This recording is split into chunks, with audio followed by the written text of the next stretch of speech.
Well, hello everyone. This is Al Fadi, and I'd like to welcome you back to another one of our live streams, Let Us Reason. And of course, it is a special one, especially when we have our dear brother, Dr. J. Smith. And as the announcement says, we are going to talk about the whole story. That's HOLE, the whole story about the Quran. And especially if you've been tracking with us in the last maybe month or so, there has been so many recent developments that prompted people like Dr. Shabir Ali, for instance, and Yasser Qadi to make references to some of the problems with the early Quranic collection, development of the text, and transmission.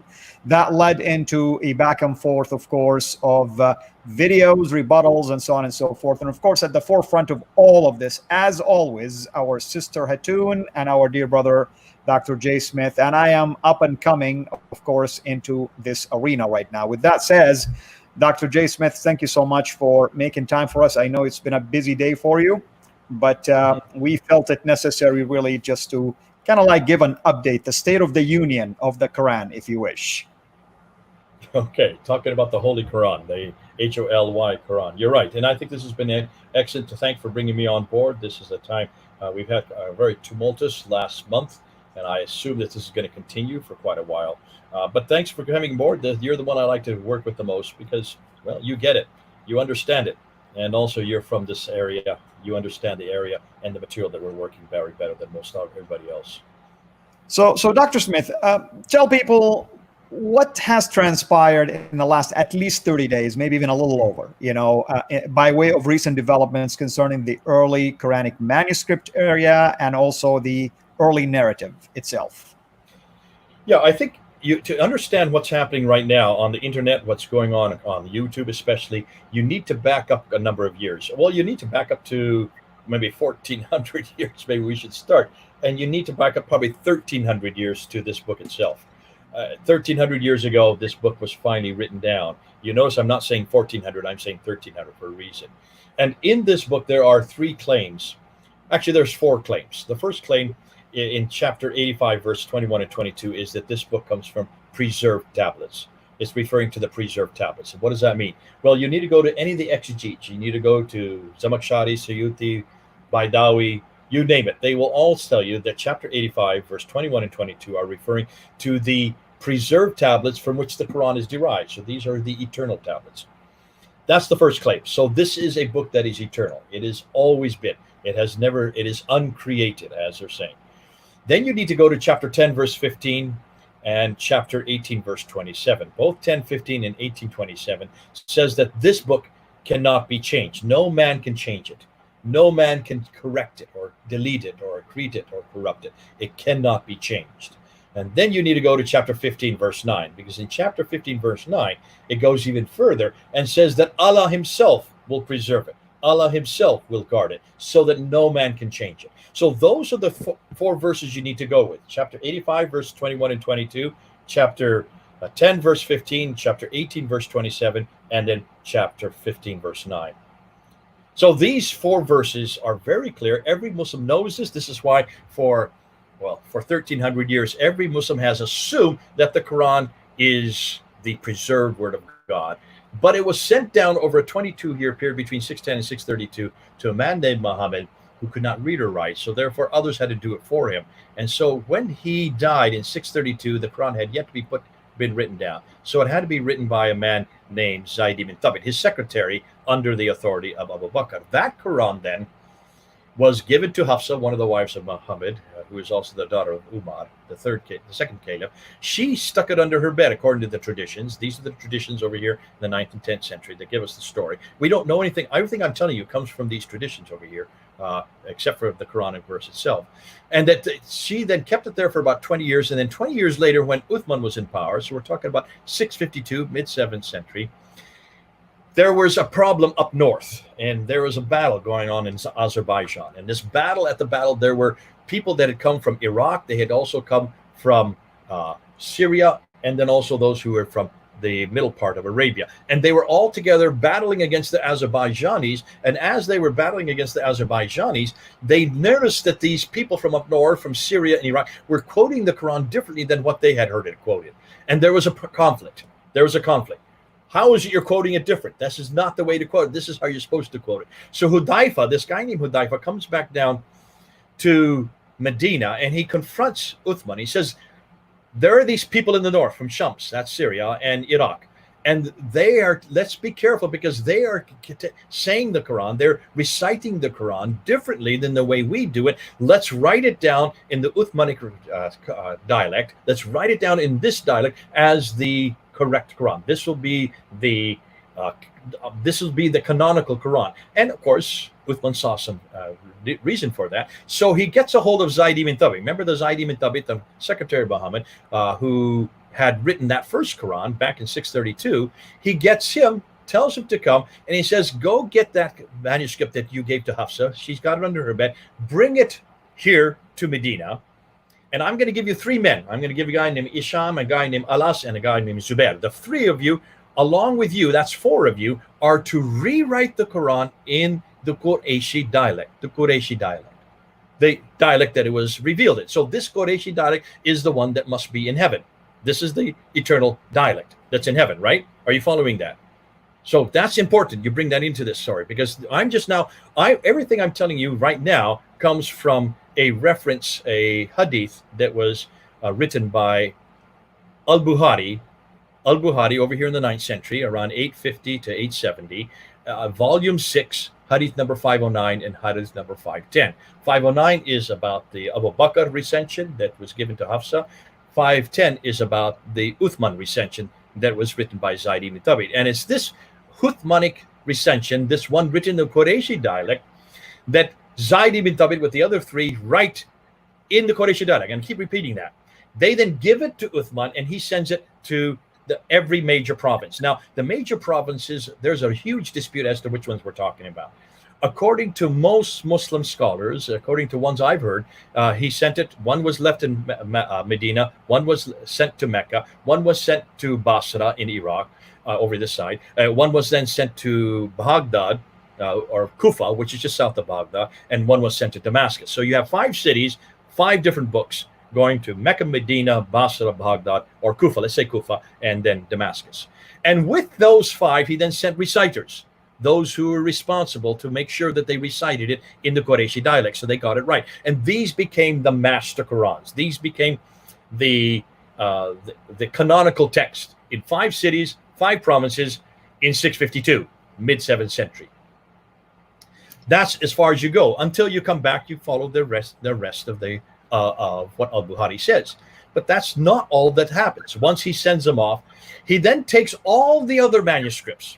Now remember, these are not recitations. These are not what people say orally, because you can't take them. You can't collect what people say orally. He took all the other ones, whether they were fragmentary form or in whole manuscripts, and he had them burnt.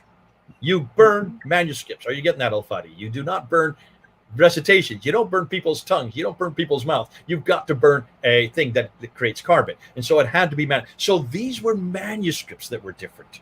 Anything that disagreed with this now canonical text, this Uthmanic text, this Qurayshi text written in a Qurayshi dialect, burn them all, destroyed them all. So proving hopefully that there was only one Quran now. Now there was only one Quran. Now you don't have these other recitations that are coming out of Iraq or coming out of Syria. You're only now gone to this Uthmanic recension in the Qurayshi dialect, sent to 5 cities. Okay, that's 652.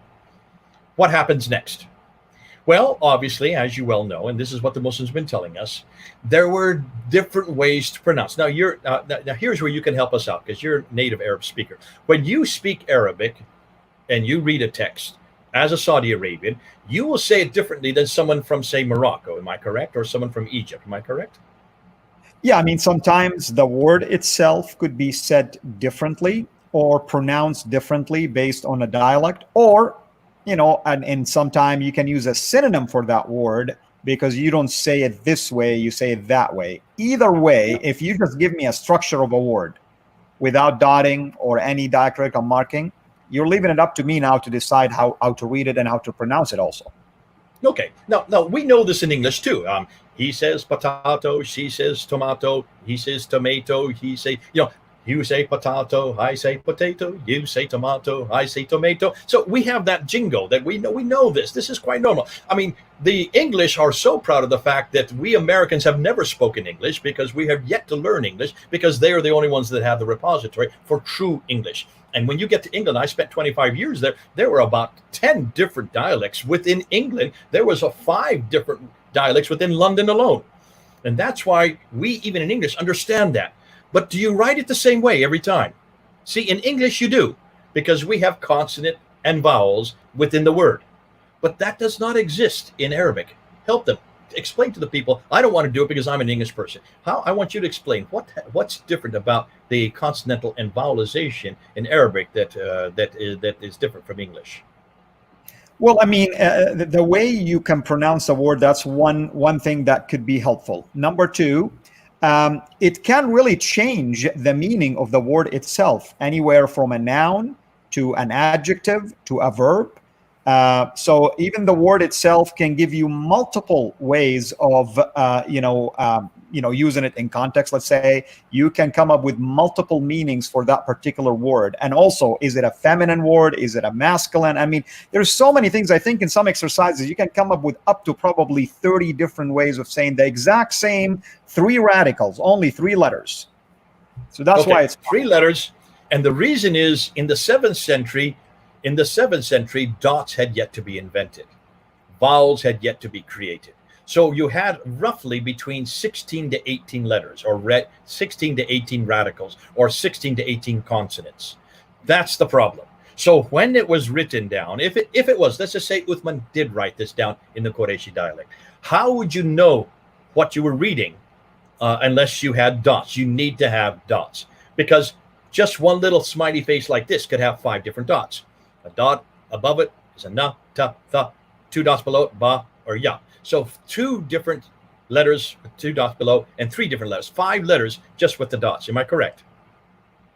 Absolutely. And, there is a number of letters that have the same issue. The ha, jim, the da, the, ra, za, all of these, ta, the, sa, ba, all of those, by changing just the dotting, the word itself can change. This donation has 3 holes in it. Even your donations have holes in it.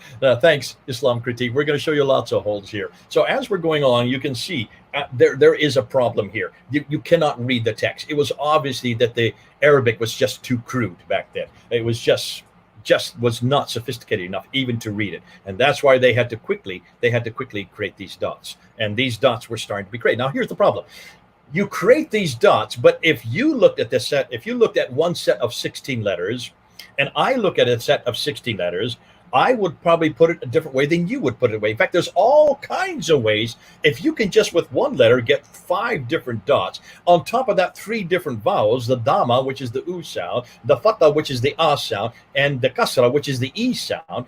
2 of them are above the letter, 1 is below the letter, 2 are slashes, 1's a little curlicue. If the 3 other vowels then change it yet again, you can get all kinds of combinations, as you just said, with just 3 of these letters put together, 3 of these radicals put together. You say you can get up to 30 different words just with those 3 radicals. Am I correct? You are absolutely correct, sir. And, okay, we did a couple of shows together, and you also did a number of shows on your own where you showed those smiley faces that you call them, like the letter, and how you can change the location now of the dotting, and how the pronunciation itself, so if you put it down, it's ba. Notice the sound. 2 at the top, ta. Different. I mean, you don't need to know Arabic. Just the sound of itself can be different. So by definition, Arabic needs dots and vowels. Needs dots and vowels to be read, by definition. This did not exist in the 7th century. This was only introduced in the mid-8th century to the late 8th century. It was then standardized by the late 8th century. So by this time, well, I would say even by the early, it had to be standardized about the early 8th century, at least by 736, it was standardized. Why? Because the first one of these Qira'at were written down at that time period. The first one was written down at that time period, and the man's name, I want to get his name correctly. His name was Ibn Amr ad-Dimashq. So Ibn Amir of Dimashq wrote his. He died in 736. He was the first one to have his combinations of words I think you're talking about that are Ibn on this. Amir al-Dimashqi. Ibn Amir al-Dimashqi. Yeah. Yeah. From That's him. Damascus. And he died in Yeah. 736. I'm guessing he did his work in the last, let's assume he did his work in the last 20 years. So between 716 and 736, he did his work. He was the first to do that, right? So that's the first, he's the very beginning. Then there were 6 others that came after him. You have in Nafi from Al Medina, he died in 788, 85. You have Ibn Kathir from Mecca, he died in 738. You have also Abu Amr ibn al-Ala from Basra, he died in 770. You have Asim ibn Abi al-Najud, he died in 745 from Kufa. Are you getting this here, the same dates over and over again? You know, 777. I mean, these are all the dates. earliest, absolutely, the earliest date you're going to find is probably Ibn Amir, who is 118, I believe. 118, if my memory serves me right, 118, meaning at least there is 100-year or so gap. That's the earliest date, you're going to find. The earliest is 736, okay? The earliest is 736, and he's Ibn Amir of Damascus. And what He's I mean, the one from 118 is Damascus. the Hijra dating. That's what I mean by that, yeah. Oh, you're going back to 622. Okay. So I'm just going just for our modern era because we know that Muhammad died in 632. We would therefore say so these are a good 100 years after, 80 to 100 years after Muhammad, you start getting these different qira'at or ahruf, the different writings, combinations of writings, okay? So that's happening a good 80 to 100 years after Muhammad. Notice not one of them is from the time of Muhammad.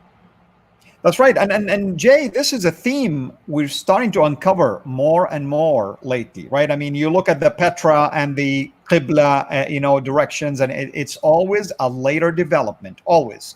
In fact, I would say, if you look at the commentaries of the Quran alone, I mean, at least you start with Tabari, that is sound kind of commentary that is well developed 300 years later. And between the Tabari and Qurtubi, which is another 300 years, you begin to see that initially the commentators will use their opinions. Later on, they start using some traditions, hadith, to support what they're saying. It's almost 600 years gap before you start using authority, per se. Can you then understand why, when all my life and as long as I've been working in the Muslim world, I've heard a recurring theme. I've heard a recurring narrative. Every Muslim I've talked to, whether they are radical, whether they are nominal, whether they are liberal, maybe not the liberals, let's just go the nominal. Let's say 99% of all Muslims I've ever talked to in all the 40 years I've been working in the Islamic work have always said there is one Quran. There has always been one Quran. And the Quran has never changed. There's not one word that is different. There is not one letter is different. I just put up a video this morning looking at Yasir Qadhi, where he said over and over again, there is only one Quran and it has no words, no letter has changed. In 1400 years, we have the exact same Quran, the same words, the same letters. This is Yasir Qadhi saying this. I just put up and I just looked at this. I'm aghast at what he's saying. Now, I just looked at it and I went up and I said, are you really saying this, Yasir Qadhi? Yes, of course. And the reason he's saying this is because every Muslim is saying this. Have you ever heard any Muslim say anything but this? Oh, absolutely. Look what happened when he even dared to say that there are holes in the narrative. Look what happened when he tried to even explain something that is real. There is hole. There are holes in the early narrative, and look the kind of trouble he got into. So how do they alleviate that problem? How do they alleviate this problem that there are now different Qurans? Well, what they're saying is, at the time of Muhammad, there were different readings. These were permitted. In fact, there you can see hadith after hadith after hadith that say that Muhammad saw this problem and he went to Jibril and he implored Jibril, please, can you give it to me in other readings? Because there are other people who don't understand the Qurayshi. I understand the Qurayshi, that's my doubt, but there are those who do not understand the Qurayshi. Can you please give it to in other readings? And Jibril assented to that, and yes, I'll give it to other readings, and he gave it to them in 7 readings. And so these are the 7 readings. These are the 7 ahruf that we've heard about, and these are the ones that Yasir Yusuf Qadi is talking about. These are the ones that Shabir Ali has been talking about. The 7 readings that were then given by Jibril to Muhammad. So these were the 7 readings that he okayed during his lifetime. These are known as the Holy Seven, the Holy Seven. But is that the only ones that were finally given as authentic readings? No, of course not. I mean, canonically speaking, we have up to 14. And non-canonically speaking, I would show you that I have documentation to show 40 and 50. That's at least that were documented, if you wish. And you and I know that it wasn't until 300 years later, a man by the name of Abu Bakr ibn Mujahid is the one that decided, even nobody knows how, what method he used to try to determine the so-called 7 readings, and anything outside of that considered to be heretical. Then someone else added 3 more in the Jazri, and then you have 4 more. That's the 14, and that's where it stopped. So the whole thing has holes in it. I mean, any way you look at it. Oh, it gets worse than that. It gets worse than that. Ibn Mujahid is the one that chose the first 7, and the reason he chose the first 7 is because he wanted one to come from every one of the 5 cities. So he had to have Mecca. The one from Mecca came Ibn Kathir. That's not the same Ibn Kathir as the commentator that wrote many centuries later. This is another Ibn Kathir who died in 738. The one from Medina came from Nafi. The one from Basra came from Abu Amir. The one from Damascus came from Ibn Amir. And then you had 3 from Kufa, including Asim ibn Abi al-Najud and Hamza al-Zayyat and Ikisa al-Kisai. So those are the 7. 1 from Medina, 1 from Mecca, 1 from Damascus, 1 from Basra, and 3 from Kufa. Interesting, 3 from Kufa. Hold on a minute. Isn't the Kufa the one that they had the wrong dialect at the time of Uthman? That you notice true. of those 7, 5 of them are from Syria and Iraq, the places they didn't want these to come from. And here's another thing, Jay. Have you noticed that the earliest that we mentioned, Ibn Amir, is not from Medina or Mecca? You would expect it to be from there, right? Isn't that where the Quran came, Mecca and Medina? No, it's from the same area. Yeah. It gets even worse. Before I get to what I'm going to go to next, I just want you to remember, who is it that chose these again? His name is Ibn Mujahid. And when did he do this? What were his dates? When did he die? 936. That is the 10th century. When did Muhammad die? 632. How many years did it take them to finally choose these 7? 300 years. 300 years, finally, they chose these 7. These are the 7 that supposedly all lived at the time of Muhammad. Look at their dates. Not one of them lived at the time of Muhammad. 936, 938. I'm sorry, did I say? Let's do it again. 736, 738, 745, 772, 785, 805. That's 9th century. None of these guys lived at the time of Muhammad. None of them lived even the same century. And 5 of the 7 didn't even come from Medina or Mecca. They came from the very place they're not supposed to come from, the very place you are not supposed to have the holy text, or the one holy. This is Wholly, the one that's supposed to have come from from heaven itself. Because the one that comes from heaven, according to Uthman, is the Qureshi one. The 5 of them, none of them are Qureshi. They're the ones that have deformed it. They have the dialects that don't make sense. Okay? Now hold on a minute. 3 more then were chosen. And this is known as Abu Jafar from Medina. And then you have Yaqub al-Yamani from Basra. And then you have Khalaf from Kufa. Who chose those 3? Because they were then chose to make 10. And so then you have the official 10. The one that chose those 3 is Al-Jazari. You already gave his name. When did he die? Do you know his dates? I don't have the date in mind, but it would have been after Ibn Mujahid, of course. How about 1429? There you have it. 1429. 1429. That's what, 700 years after Muhammad. 700 years, they add another 3. Another 3 on top of the 7. Now you have 10. So now you have 10 of these different Qurans, all of them different from each other, all of them from different people, from 5 different cities. They're hundreds of years apart because these guys die in 748, and 821, and 844. But the guy that chose them is Al-Jazari, who dies in 1429. So it takes him to 1429, that's the 15th century, to come up with the official 10. These are the official 10. But hold on a minute. Look at those names. Let me just read those names for you. Nafi, Ibn Kathir, Abu Amir, Ibn Amar, Asim, Hamza, Al-Kisai, Abu Jafar, Yaqub, Khalaf. What name's missing? This name's missing. Did you hear this name in there? Did you hear this Quranic name? This is the official text that was chosen in 1924 for Cairo. What's his name? His name is Hafs. Did you hear Hafs in that list that I just gave you? No. Not once. So where does Hafs in all this? I'd like to know where Hafs is, because he is the one that everybody uses today.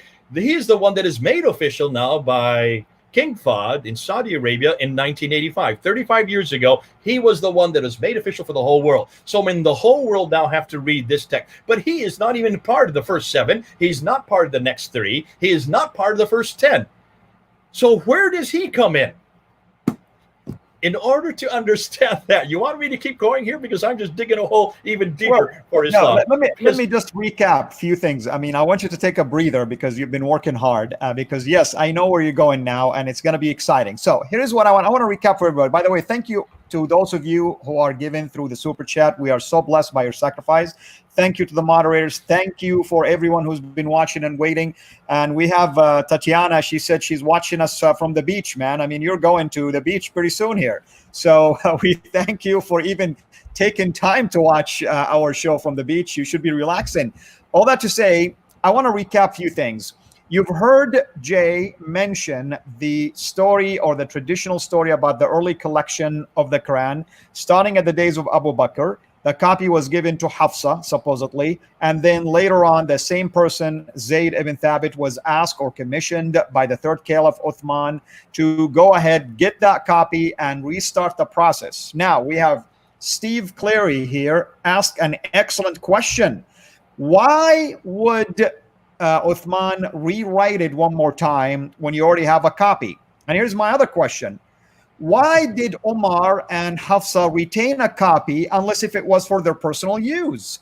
How many people did die in the Battle of Yamama that caused Omar to be even nervous to that point, even though the tradition don't show a huge number? There are holes even in the beginning. Do you know that there are at least 3 traditions? One is that Abu Bakr is the one who did it. The second one was Omar. The third one is that Omar started it and then Uthman finished it. Do you know that there are different traditions about how many people got involved in the committee? Zayd with 3 others, Zayd with 4 others. You have so many other numbers. You know that you have so many other sources that talk about it. You know, for instance, Ibn Sa'd talks about 1, Al-Tabari, Al-Suyuti, Al-Yaqubi. Which story, which tradition was the correct tradition? Now, more questions. Who gave Uthman the authority to do what he did, to decide which reading, to burn early manuscript, written manuscripts? Like you said, we have evidence that the companions of Muhammad, Ubay, for instance, Zayd ibn Thabit, Omar, Ali, Ibn Mas'ud, they have their own readings. Who gave Uthman the authority to destroy those or discount those and use only the ones that he decided?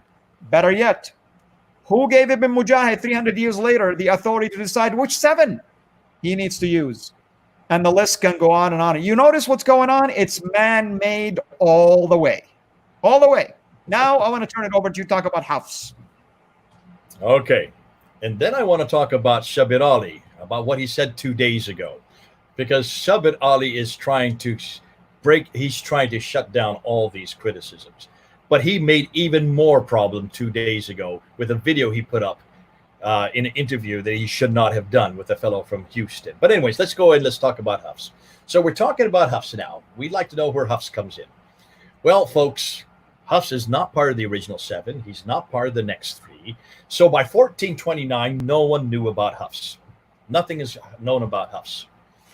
So when did Hafs finally get introduced? It looks like after 1429. No one's going to answer us this. This is what we can't find. And Muslims will not come up with what we now know. Because if you were to go up and if you go up on Wikipedia now, if any of you were to go up there tonight and go up to Wikipedia and just ask them and go up there to, I'm just going to go up to Wikipedia and put in Qira'at. Just put the word Qira'at.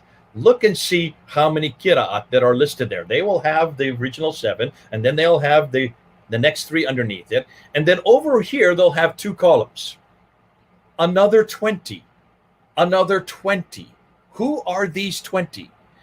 Look at the names of those 20, and you will see that for every reader of the 10 official readers, 7 plus 3 equals 10, each one of them had 2 students, or they had transmitters. They weren't necessarily students who actually knew them, because when you look at their dates, you will see that some of them were actually doing their work after the readers were dead. So they couldn't actually know them, but they were the ones who then took what the readers said and they wrote their own Qurans, their own derivations, their own Qira, which is different from the readers.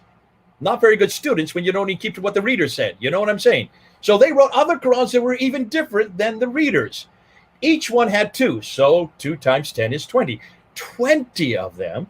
And these 20, if you come down the list to about the fifth one down, to Asam ibn Abi al-Najud, who died in 745, you have one of his readers is called Hafs. And he died in 796. When did Muhammad die? 632.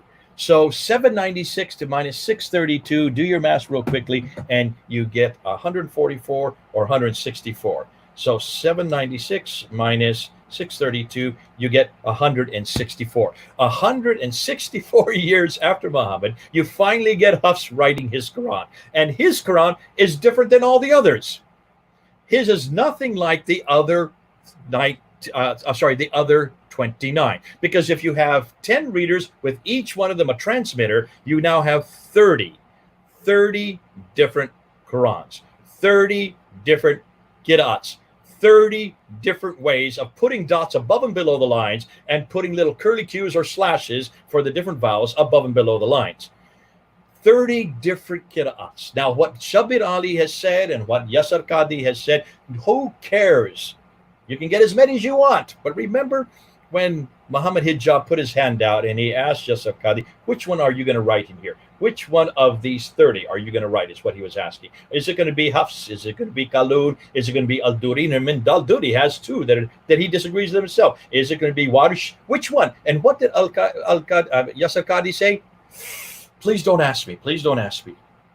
No, not in public, not in front of a camera. You can't answer this in 20 minutes.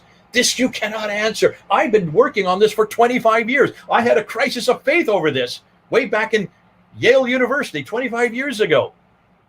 And I have not yet come out of that crisis of faith. And when Muhammad Hijab said, this should be easy, a yes or no, which one? Is it Hafs, yes or no? That should be easy. I would have thought that would have been easy, because it's the Yasir Qadis of the world that have been telling us there's one Quran. There's only one Quran. And he is the one that has been said over and over again. There's not one word, there's not one letter that has been changed in any Quran that we have today. It is exactly the same, word for word, letter for letter. How many times has he said that publicly? How many times has he taught that? Oh, he now he said, don't ask me this question. Exactly. We have a respect for the Quran. Here's his red line. Remember that red line? What's that saying to me? Here in America, that means time out. That's what you do when you want to stop. That means you don't want to play anymore. You're start getting a timeout. That's exactly what he was saying. We have a timeout. We don't go beyond this red line because we respect the Quran. And he distinguished between the academic field and the general public, which is absolutely absurd to say that the public doesn't deserve to know, basically. You are the traditionalist, he said to, I love this, to Muhammad. You belong to the East. Remember, he even said, you're in the East. You haven't even dealt with these questions that I'm having to deal with over here. I'm having to deal with a whole new set of questions. And these people here, the people I'm having to deal with, they don't have a line. They can ask any question they want. Welcome to the West, folks. Welcome to America. Welcome to Europe. Welcome to the Western world, where we don't have any lines. We don't have any line. You can ask anything you want about this book right here. This is the Bible. This book has been asked every one of these questions. Where do you think historical criticism came from? It came from the Bible. Where do you think redacted criticism came from? Where do you think source criticism? It was all invented on the Bible. These criticisms, historical criticism, all these literary criticisms were all created in the 1800s and the 1900s to attack the Bible. We have been attacked for over 200 years. There is no line. We don't have a line. We don't say that you cannot go beyond this. We do not say you can ask anything you want of the Bible. And everything has been asked of the Bible. That's why I love my Bible. It has passed every criticism.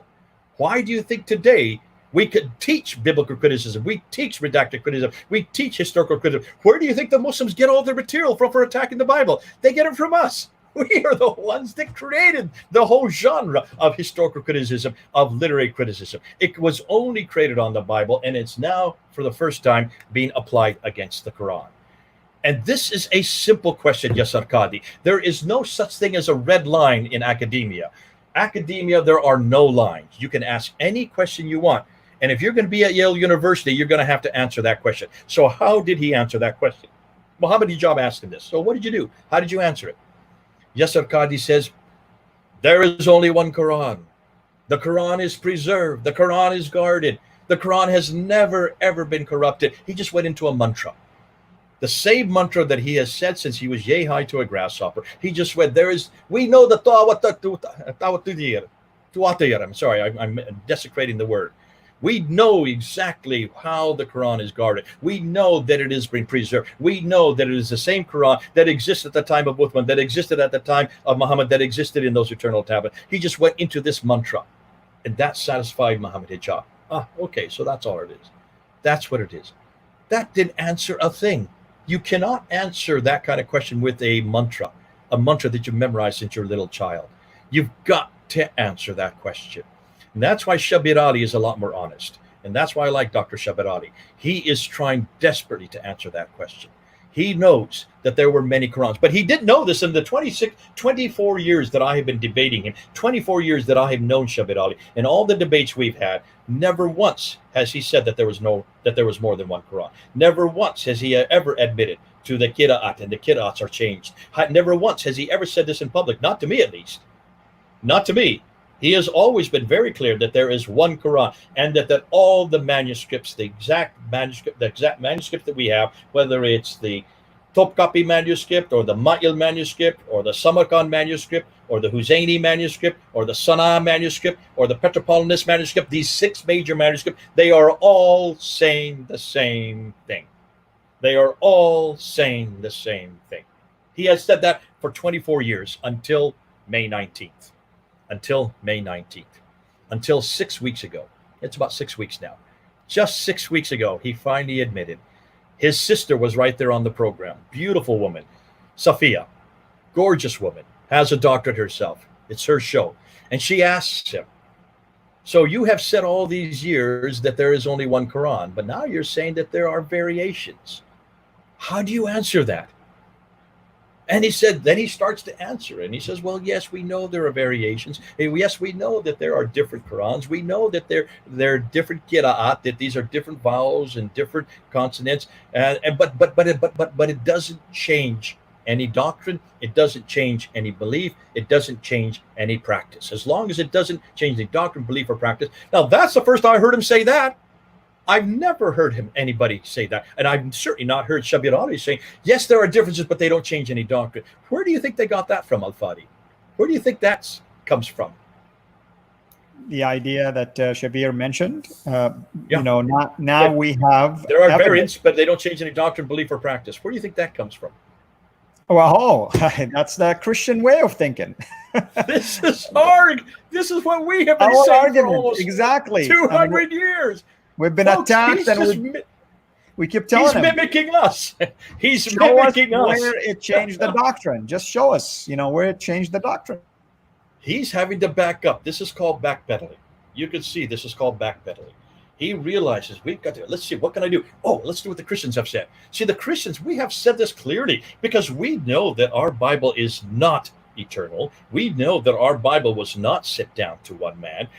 We know that Jesus did not write our Bible. We know that Matthew wrote Matthew, Mark wrote Mark, Luke wrote Luke, that Isaiah wrote Isaiah, Jeremiah wrote Jeremiah. We know that Moses wrote the first 5 books. This is these are written by men. We admit they're written by men. They are written with their own style of writing. They write with their own idiomatic expressions. That's why we don't sit there and suggest that these somehow that they're what we have in our hand today exists in heaven. We would never make those kind of claims. And as far as changes, of course there are changes. We know where the changes are. We've always been transparent. Well, no, I shouldn't say always. I have to admit that there were parts of our history where we did admit these changes. But if you look at any modern Bible today, take a look at this one here. This is the NIV. Look at Mark chapter 16, verse 9 to 20. There's a line right there, and it warns the reader that the next verses from verses 9 to 20 are not found in the earliest Greek manuscripts. That means the earliest manuscripts we have, these verses are not there. It warns the reader just to be aware of the fact. At chapter 7 of John, verse 53 to chapter 8, verse 11, the woman caught in adultery. These verses, we have a line before and after warning the reader. These are not found in the earliest Greek manuscript. We know we don't have the originals. Nobody has claimed that we have the original. Only Muslims have claimed they have the originals. Have you noticed? We don't say the same thing about the Bible they have said about the Quran. We have been very clear that we don't have the original. But I have never heard a Muslim say that. I have never heard a Muslim say that. And I'm still hearing Muslims say they have the original, including Shabir Ali and Yasser Qadi. They're still saying that they can go back to the original. How many times has Yasser Qadi said this? That we are the only scripture, and I put this up this morning. I put this up quote after quote. Look at the quotes I put up this morning. That we are the only religion that has a text that can go back to the original, that can go back to Uthman, that can go back to Muhammad. Folks, this is the lie of Islam. These are lies that you're hearing. There's no other way to say it. And I'm sorry, I love Shabir Ali, and I don't know Yasser Qadi. I've never met him before. I have met Shabir Ali. We're good friends. But Muslim scholars, you've got to stop saying this. There is no original Quran. There is no Quran from the time of Abu Bakr. There is no Quran from the time of Uthman. We haven't even got into that debate yet. That's starting next week. Wait till we start looking at your original manuscript, which you call Uthmanic manuscripts. Every one of them you call Uthmanic. We're going to shut that down after next week. But hold on a minute. That's not for this time. That's not for this live stream. We're still dealing with the Qira'at.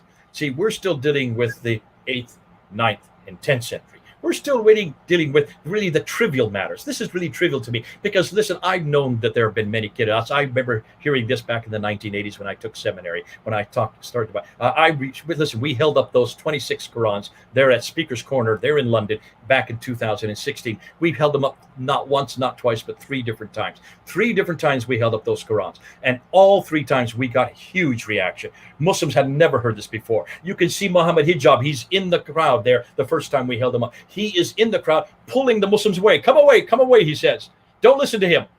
Don't listen to what they're saying. He did not want them to see what we were showing. He did not want them to hear what we were saying.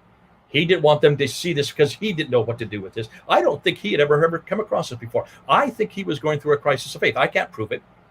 4 years ago, I think he went through a crisis of faith.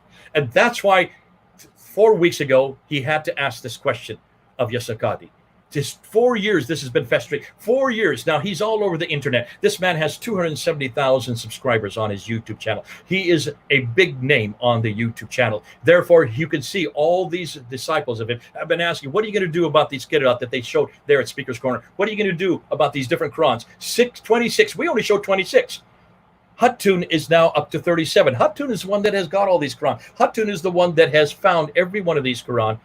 And she has found not just one that is different. Guess what she has found? When just looking at 23 of these 37 that she now has in her possession. Her team, she hasn't done any of this. Don't worry. She doesn't do the work. Listen to Yasser Qadi and Shabir Ali. We aren't the ones who do the work. We're not the Arab speakers. We let those like Al-Fadi to do all the work. They are the ones that can speak Arabic. This guy right over here. I have to point this way because you're over on this side.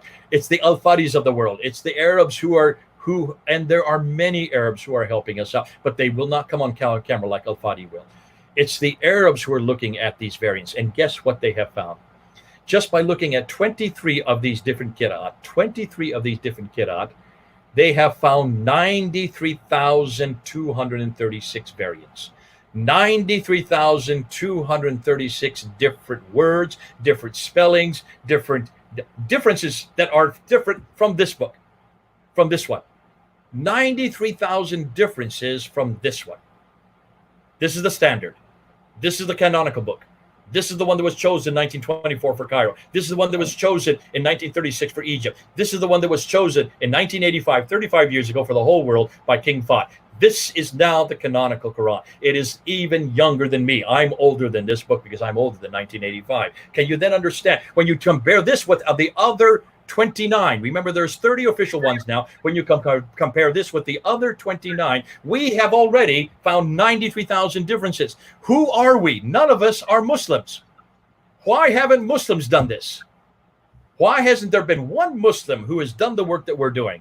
Why hasn't one Muslim come open? Why hasn't one Muslim gone public with this? Why is it that Shabir Ali finally went public with this on May 19th, 2020? That's just 6 weeks ago.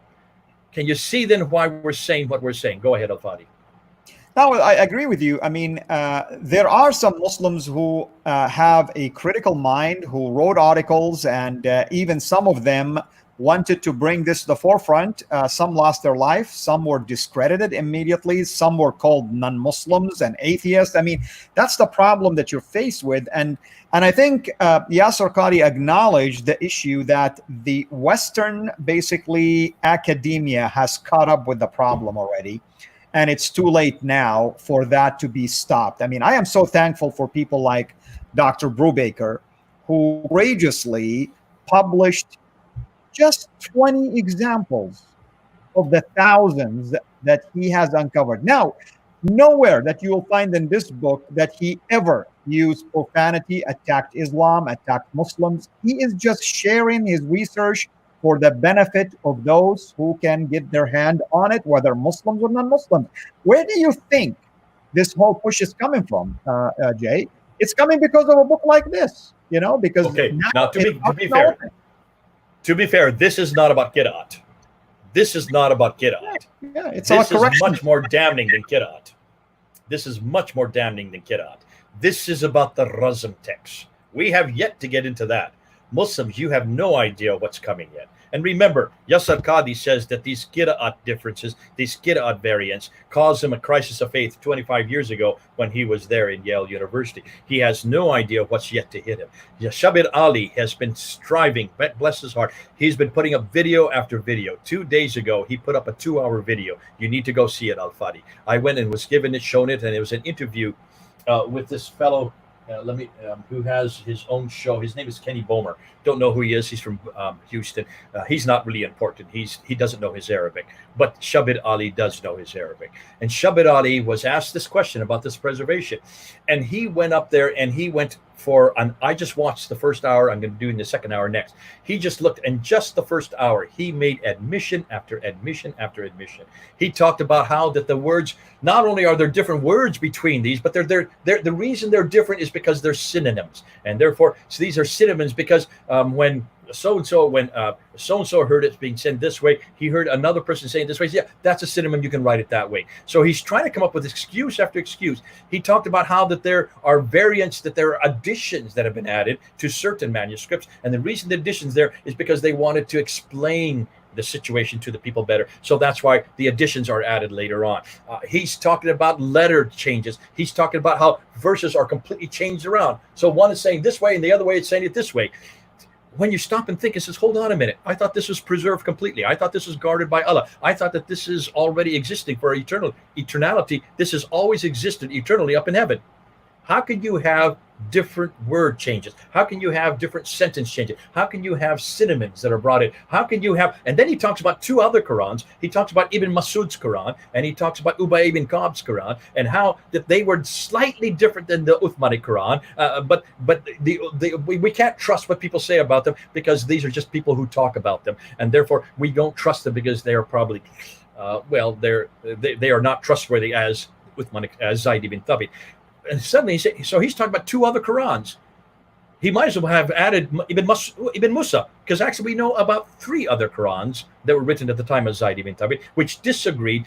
Dr. Arthur Jeffrey in the 1930s, when doing a study on just what the traditions say about these 4 different Qurans that were there at the time of Uthman, came up with 15,000 differences. I don't know if you know this, Al-Fadi. 15,000 differences. We have known about this since the 1930s. For almost 80 years, we've known about this. And yet he was just now announcing it 2 days ago. He just announced it in 2020 about Ibn Masud and Ubay ibn Ka'b. And he says these are slight differences. No, these aren't slight differences. These are huge differences. That has yet to be done. That has yet to go public. He mentioned about Brockett's PhD. Brockett did not really say much thing. Brockett did not to come to any conclusions. Oh my goodness! And many of these Western scholars don't want to come to conclusions. Go ahead, Al-Fadi. And Adrian Brockett's work is amazing because he actually picks on Hafs and talks about the variant Hafs traditions. And you have the Hafs tradition from Persia, the Hafs tradition from Turkey, the Hafs tradition from India. I mean, he was doing academic work and critiquing how many Hafs traditions we have, And another thing, there's how many, Al-Fadi, on that point right there, do you know how many Hafs traditions Hatun has in her possession right now? 5, 6, 7. Okay. 7. She has 7 different Hafs traditions. There you go. So which one? Which one is the correct one? Well, that's the question I asked her. Have you gone through and see which one this is? We haven't had time. No one else is doing this. No one else is doing this. And I'm saying, folks, can you see why this is causing so much consternation in Islamic circles? What you're going to start hearing, Jay, and we're going to wrap it up pretty soon here. What you're going to start hearing, Jay, is that there is this process of synthesizing qira'at. Uthman decided how to synthesize things, and decided what is the right one. Ibn Mujahid did the same thing. Like even the 7 qira'at that Ibn Mujahid chose, some of them actually have different traditions, and he decided how to combine them and come up with an eclectic way of reading. I mean, it's like, once again, we have a question here from someone, comment, I should say, Peter. Peter makes a good argument. He says, textual critics require stimata, right? There is no such thing yet for the qira'at. I can tell you this, Peter, actually, Dr. Michael Cook did a study about 10 years ago, and he attempted to come up with a stimata, but he based this on only 4 of these copies that supposedly were sent by Uthman. You should really go and download it. It's available for free, by the way, and you should go and look at it. He based it on a tradition by a man by the name Adani, who died in the 11th century, who says he believes 4 only were distributed, when in fact there was other tradition. This is about 7, and another one said 9, like you've heard, Jay. Once again, we're back to the same dilemma. One man decides the fate of the Quran, and that's where the story starts, and that's where the holes become wider and wider and wider. Brother, I know you are. I know we only have 5 minutes. I would like to talk about what's happening now since the last 6 weeks. Yes, please. Give updates about what's going to happen.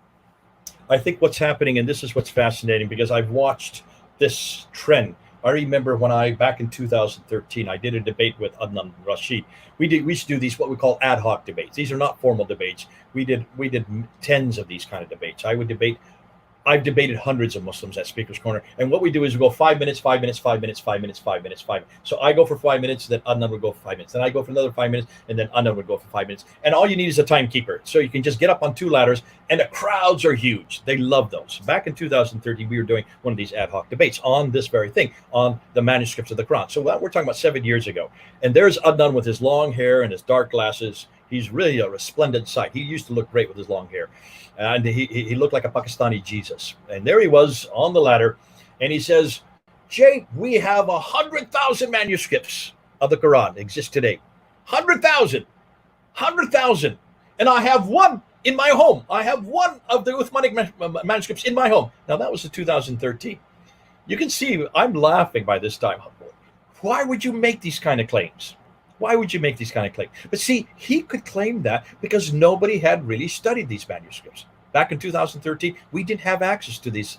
We didn't have access to Abdul-Kulich's study, nor did we have access to Ekmel and Ihsanlu's study. No one had really gone through and done any action. That only appeared in 2014. When that came public, and I did my debate with Shabir Ali in September of 2014, then suddenly it went public because that was being filmed, and we filmed it. There was only about 700 people in the audience there at that debate, but it's now been watched by over 500,000 people. And I can give you name after name of Muslims who come to Christ because of that one debate, because that shut down this idea that there were 100,000 manuscripts and that you could have them in your own home. By 2014, Adnan Rashid no longer said 100,000. Then he brought it down to 6. Then they talked about the 6 major manuscripts and possibly another 4 more. Well, that got shut down when we started showing these Qira'at in 2016, which had nothing to do with manuscripts. The Qira'at argument is an 8th, 9th, and 10th century argument. The manuscript argument over here is a 7th century and 8th century argument. That's why these are much more damaging, because they're much earlier, and therefore they are much more foundational to whether or not the Quran is true or not. So can you see, when we did this in 2016, we were just kind of at the edges. That's not really important. What was fascinating is that they started coming back to the Topkapi manuscript as the authentic manuscript. Well, that was before the dating of the Topkapi manuscript put it to around 720 to 770. So it was all in the 8th century. They couldn't use it because it's much too late. So then they went to the Birmingham folio, was found in 2015. Remember when that was all over the press, the Birmingham folio in 2015. This is the Quran. This is finally the Quran, because it goes from 568 to 645. Muhammad was born in 570, died in 632. So it covers the life of Muhammad. What they didn't realize that if you go to the last date, the final date, 645, that's still 7 years before Uthman. So how can you have a Quran that's 7 years before Uthman? But more than that, it's only 33 verses. It's only 2 folios. It's not an entire Quran. It's just 33 verses. There are 6,236 verses in the Quran. If you just look at those 3 surahs that it covers, 18, 19, and 20, there's 340 verses in those 3 surahs. This is only 33 out of 340 verses. So it's just a small bits of it. But more than that, look at what's in the Birmingham folio. It's the story of the 7 sleepers of Ephesus. It's the story of Mary and Jesus. Mary, sorry. It's a story from 145 AD, and it's also the story of Moses from 1400 BC. All 3 of those stories, James the Lesser, also the stories of Ephesus, these were written, the story of Moses was written in 1400 BC. The other one of James the Lesser was written in 145 AD, and the one of the seven of Ephesus were written in 500 AD. These all predate Islam, these all predate Muhammad, and they all predate the Quran. So is it no wonder that they have found these stories written in Arabic that are pre-Islamic? Did you notice? These are not at all Quranic, in the sense that they are not part of the same, they're not even in the same form that's in the Quran. So these are pre-Islamic, pre-Quranic. But even that, if you're going to use radiocarbon dating, then you need to go to your manuscript, the Sana'a manuscript. And you need to go to the datings that have been done by the 4 labs in Europe. The Zurich lab in Switzerland, the Lyon lab in France. You need to go to the Kiel lab in Germany, and you need to go to the Oxford lab and look at the dates they have put for your Sana manuscript. Your Sana manuscript and those 4 labs have dated the Sana manuscript from 390 to 550. 390 to 550. That means the Sana manuscript predates Muhammad, predates Islam, and predates the Quran by anywhere from 80 to 101 years. We found So the Q you document. you can't have it both ways. You can't go and hang everything on 2 folios that come from the time of Muhammad and say this is proof now the Quran exists at the time of Muhammad, and at the same time say, oh, but we don't want to listen about the Sana manuscript, which predates Islam and predates the Quran by anywhere from 80 to 101 years. You can't do it both ways. Either you're going to go with radiocarbon dating or you don't go with radiocarbon dating. Remember, radiocarbon dating is inexact. It only measures when the animal dies, and then it measures the depreciation of the radiocarbon from radiocarbon 60 to nitrogen 60, which has a half-life of 5,000 years. That's why it's so inexact, and that's why you don't go with radiocarbon dating. But you need to go and ask, what is it we do now know about them? The manuscripts we do have. I don't want to get into that, but what is Shabir Ali now doing? What is Yasser Qadi now doing? Have you noticed? Shabir Ali is being the more honest. Yasser Qadi is just basically yelling at us and calling us names and using all kinds of ad hominem. How dare we question him? And then he's trying to censor David Wood and trying to get him off the internet and trying to strike him, throw strikes at him for even using his video. That's not the way you do it in the 21st century. That's not a Fair very good use, standard. by the way, for fair use. They have to fair use, because otherwise I could just quote anything I want from Yasser Qadi. I would rather put his video of him saying what he's saying so that I don't misquote him. That's why we do that. We put them up there so we don't misquote the people that we're confronting. But here's what's fascinating. 2 days ago, Shabir Ali then made quite a few announcements that I think are substantial. And what I call it is he's changing the goalposts now. This is changing the goalpost. There's moving the goalpost. From 100,000 manuscripts, it's now come down to 6 manuscripts. From 6 manuscripts, it's now come down to the Birmingham Folio. And according to Adnan Rashid, the Husseini manuscript. He should have never chosen the Husseini manuscript. I'll tell you why next week, not now. So now it's really come down to just 2 folios written at the time of Muhammad's life. That's it. From 100,000 manuscripts, full manuscripts, it's come down to 33 verses. That's all they've got. And the only reason they've got that is because they have radiocarbon dating. What's fascinating, look and see what the scholars are saying about that radiocarbon dating. I put that all up. That's all going next week, so I want to do on that. What Shabir Ali has done now is he's saying, okay, so we now know there are differences. Okay. He hasn't yet put the dates on them. We're going to do that this weekend. I'm going to put the dates all up there so you can see the dates of when the 7 came, when the 3 came, and then when the next 20 came. So 7 plus 3 plus 20 equals 30. You have to see the dates on the timeline to see why this is so damaging. Nonetheless, once he's seen that, and he has seen that, he is now saying, okay, so there are variants, but they're very few.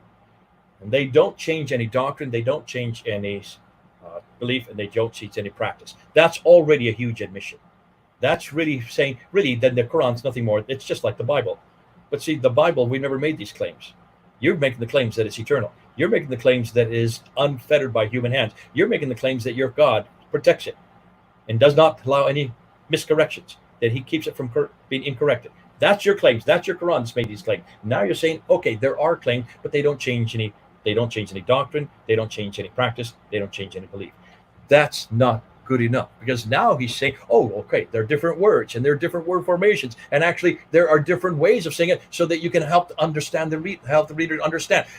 What he is saying all the way through is, this is human manipulation. This is human intervention.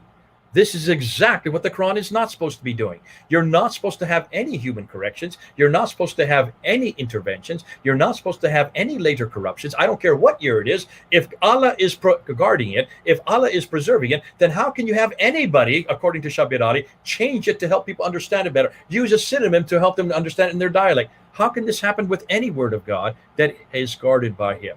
Can you see he's now moving the goalposts little by little and much more quickly because of the last 6 weeks? How many Muslims who are listening to me right now, how many Muslims, I see there's about 460 who are watching live right now. Of the 460 that are watching me, how many of you now agree with what Shabir Ali is saying? Are you willing to now say publicly that the Quran has been changed, and it has been changed at a much later date? Because these dates are not at the time of Muhammad. These dates are the 8th, the 9th, and the 10th century up until the 15th century. Are you willing to say that the changes still continue up until the 15th century? Are you willing to say that now? Can you say, hand over heart, that your Quran is not preserved completely, that your Quran is not guarded perfectly, that there is no Qurayshi dialect? Because the Quran you have chosen, this one here is not even Qurayshi. This is from Kufa. This is from Iraq. This is from the very area the Hudayfa says we must not have, so that we must write the correct one. We must write the Uthmanic one. We must write, the Qurayshi one. The Qurayshi one, he had Uthman write the Qurayshi one, so they would not be corrupted by the Iraqi dialect, would not be corrupted by the Syrian dialect. And yet the one you have chosen for the whole world is the Iraqi dialect, written in 796, 164 years after Muhammad. Folks, this is not the Quran that I've been grown up with. This is not the Quran that I've heard for 40 years. This is a wholly new Quran. This is a man-made Quran. These different qira'at only get introduced in 736, 100 years after Muhammad. They do not exist at all at the time of Muhammad. There is no Quran at the time of Muhammad. There is no Quran at the time of Uthman. I'm still waiting for a Muslim to show me one Quran that's from the time of Uthman. It's 114 surahs, just like the Quran I have in my hand here today. Just like this, not the qira'at, not the vowels, not the dots, just the razm, just the consonantal text, just the capital text. I'm still waiting. That's a good way. That's a good time. That's a good place to stop. Absolutely. Thank you so much, brother. And to let everyone know also, I want you to go, of course, and always make sure you're subscribed to Thunder Films channel, so you are updated all the time on the videos that our dear brother does, especially when it comes to the Qira'at and the Quran, and now he's going to be talking about Rasm also. I myself also has been inspired by this debate. I'm doing my PhD in one of the early Quranic manuscripts, and soon I am going to launch a show that deals with early Quranic manuscripts. I'm going to keep that for now, just generic. And when we launch it, we'll let everyone know about this. Another thing I want to just let everybody know, if you weren't with us yesterday or the beginning of this week, today marks the end of my live streams for the next 10 days. I am taking a vacation, a much needed vacation and a time of rest. And when we come back, we are going to revamp a few things as well.